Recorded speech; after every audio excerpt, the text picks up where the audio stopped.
Hello everyone. In this tutorial I will show you how to use our new XML editor, Eclipse. Last semester you were using Oxygen, but since we have some license issues, we'll use the open source software Eclipse, which is actually an IDE used for developing code, but we just use a small extension package where we use the XML editor capabilities of Eclipse. Okay, how to use Eclipse. Just open a terminal and type in Eclipse. Enter. Then launch. Don't have to change anything here.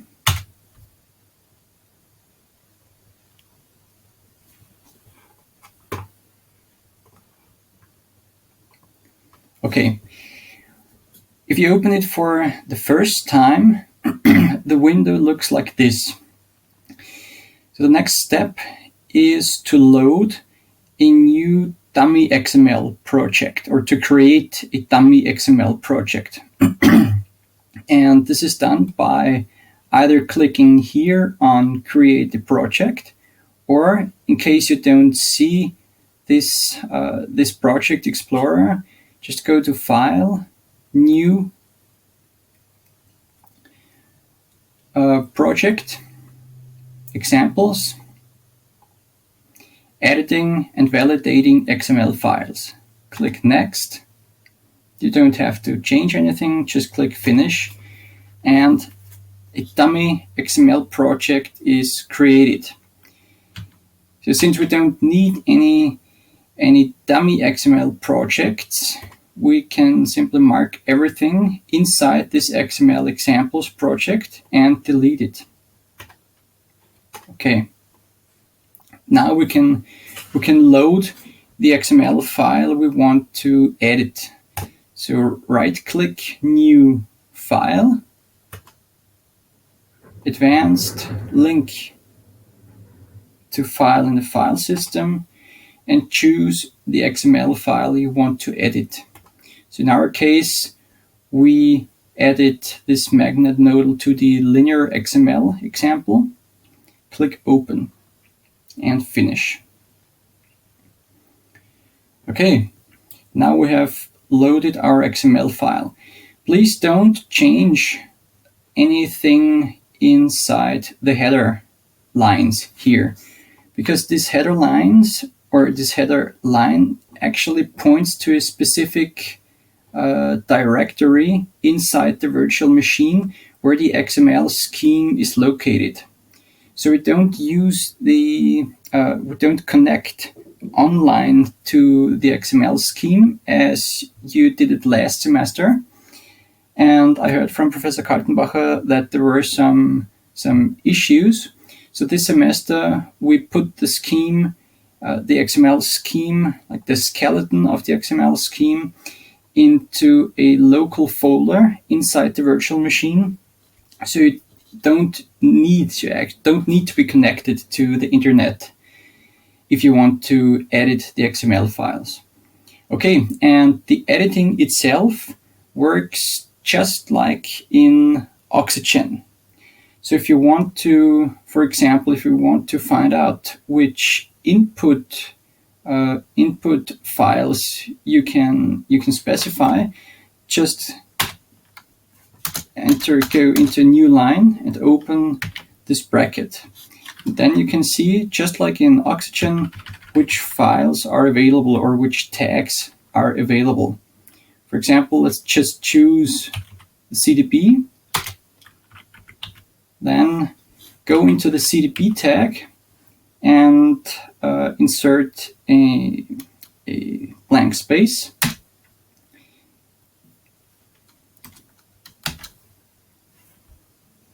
Okay, it does not work because I have already specified it.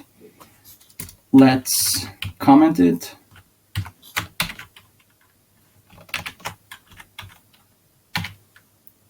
CDP.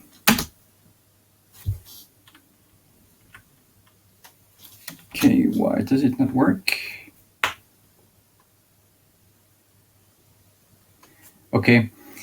Usually you should get the available attributes by simply inserting a blank space. But I don't know why it's not working now. Maybe because I'm still buffering. I think maybe I'm downloading something. Okay. Yeah, maybe it's because of these buffering issues here. So if you don't get the auto suggestions, you can use the outline here on the right side, and you see the whole file in this flyout format. And if you want to include a certain attribute in this CDB tag, you can right click here, add attribute, and then you see the available attributes. In our case, it's the file name, for example. Yeah. Okay, that's how you insert or how you edit the attributes inside a certain tag. Okay, and let me just check if this behavior occurs also for the boundary conditions. Yeah, we don't get any suggestions here either.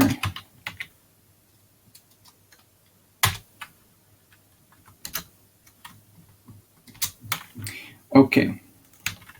Anyway, if you want to see the attributes, like this name attribute here, if it does not occur per default, for example, in the definition of the flux density, or I don't know, in the region definition, if you need an attribute and don't get the suggestion by simply inserting a blank space, you can always go to the flyout format and right click, add attribute name, which is already here. So you can, if I delete that, if I cut it, right click, add attribute name. Yeah, that's how you control the attributes. All right. And the same works for the material XML file. So this was the simulation XML file. And now let's load the material XML file. So you cannot simply choose a file here in the Explorer and drag drop it to Eclipse. It would open the file, yes, but then you don't have the XML scheme capabilities like you have if you load it into our dummy project. So we always need to load it into our dummy project, into our XML project, in order to use the XML editing capabilities of Eclipse. So we always need to right-click New File, Advanced, link to the file system, and choose the file.